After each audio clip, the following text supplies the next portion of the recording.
ममालिक यानी कि 36 मुल्कों के लीडर इस वक्त रशिया के अंदर बैठे हुए हैं ब्रिक्स मीटिंग को अटेंड करने के लिए, लेकिन पाकिस्तान के यहाँ पे कोई प्रेजेंस नहीं है। हालांकि पाकिस्तान ने ब्रिक्स मीटिंग के लिए अप्लाई भी किया था, लेकिन पाकिस्तान की इस एप्लीकेशन को एक्सेप्ट नहीं किया गया। बहुत सारे ममालिक ऐसे भी हैं जिनकी इकॉनमी बहुत ज़्यादा स्ट्रॉन्ग नहीं है, लेकिन उसके बावजूद भी वो ब्रिक्स का पार्ट है, लेकिन पाकिस्तान ब्रिक्स का हिस्सा नहीं है। क्या पुतिन डरते हैं कि इंडिया के प्राइम मिनिस्टर नरेंद्र मोदी नाराज ना हो जाएं, क्योंकि रशिया के लिए इस वक्त इंडिया के prime minister Narendra Modi important है, ना कि शहबाज शरीफ। क्या पाकिस्तान कभी ब्रिक्स का हिस्सा बन पाएगा? इन्हीं सारे सवालों पे आज हम बात करेंगे पाकिस्तान की आवाम से। तो मिनिस्टर या भारत के प्राइम मिनिस्टर मोदी जी हैं, उनकी मुलाकात हुई है चाइनीज प्रेसिडेंट शी जिनपिंग। जी हाँ, मुझे इनका नाम बड़ा पसंद है, हमेशा ही मैं कहती हूँ शी जिनपिंग। पता नहीं इसका मतलब क्या होगा, लेकिन खैर वो हम बाद में ढूंढ लेंगे कि आखिर इनका नाम का कोई ना कोई मतलब तो होता ही ना एक नाम का। तो जी उनसे मुलाकात हुई है और कहा यह जा रहा है कि मोदी जी का कहना ये है कि जी बॉर्डर के ऊपर पीस प्रोसेस जो है उसके लिए वो काम कर रहे हैं, और उसी के लिए उनसे तकरीबन 5 साल के बाद जो है चाइनीज प्रेसिडेंट से उनकी मुलाकात हुई है। अब पाकिस्तान ये बताएं कि पाकिस्तान ब्रिक्स का पार्ट कैसे बनेगा, बनेगा भी या नहीं बनेगा? बनेगा कि पॉलिटिकल स्टेबिलिटी हो। ये नहीं है कि आए मतलब हर 5-6 साल बाद मार्शल लॉ हो यहाँ पे।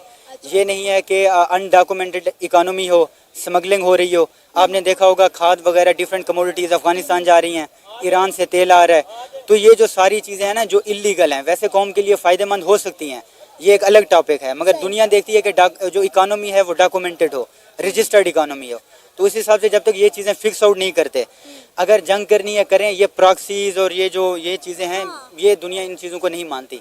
इससे कंट्री का जो वकार है वो ख़त्म होता है। तो ये चीज़ें ख़त्म करनी पड़ेंगी, फिर जाके ब्रिक्स का। पाकिस्तान ने कोशिश की थी, पाकिस्तान चाह रहा था कि वो भी ब्रिक्स का मेंबर बने, लेकिन लग यही रहा है कि जी पाकिस्तान का नाम उस लिस्ट में नहीं है।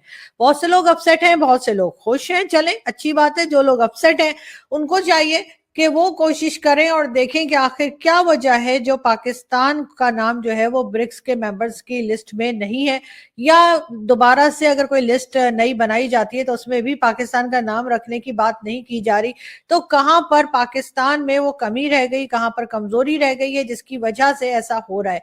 तो मेरा ख्याल है इसमें बुरा मनाने वाली कोई बात नहीं है। अगर पाकिस्तान का नाम नहीं है तो डेफिनेटली कहीं ना कहीं हमारे अंदर ही कोई कमी रह गई होगी, और हमें उसके ऊपर काम करने की जरूरत है, ना कि ये कि हम नाराज होके बैठ जाएं।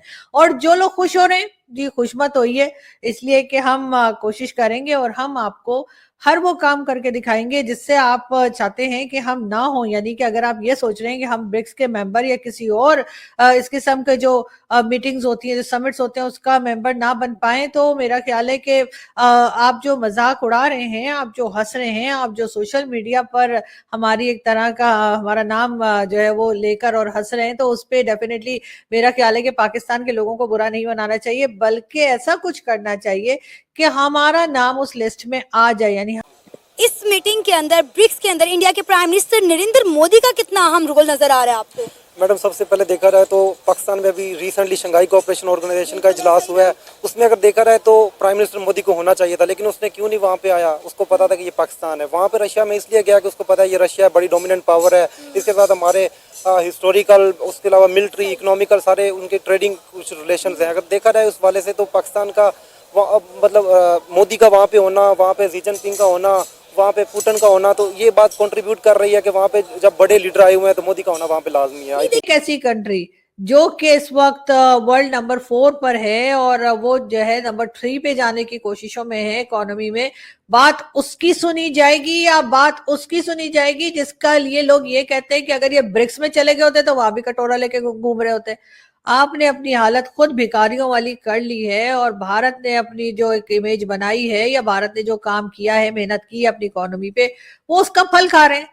वो सीधी सी बात है, लोग उनकी बात सुनेंगे। लोगों को पता है कि नहीं, अगर इन्होंने हमसे कोई चीज परचेज करनी हुई, इन्हें हमारे पास से कोई चीज चाहिए हुई, तो ये हमें पेमेंट करेंगे, हमें कैश पेमेंट करेंगे, या हमें ऑनलाइन ट्रांसफर कर देंगे, या जो भी तरीका होता है पैसा पेमेंट करने का इंटरनेशनली, ये वो करेंगे। दूसरी तरफ पाकिस्तान है, लोगों को पता है कि अगर पाकिस्तान ने हमसे कुछ मांगा या हमने पाकिस्तान ने हमसे कुछ कहा कि जी हमें दे दीजिए, ऑयल दे दीजिए या कोई और चीज दे दीजिए, तो उसके लिए पाकिस्तान हमसे या तो कर्जा लेगा या फिर कहेगा कि जी इंस्टॉलमेंट में दे देते हैं, और वो इंस्टॉलमेंट का पैसा भी पाकिस्तान के पास नहीं है।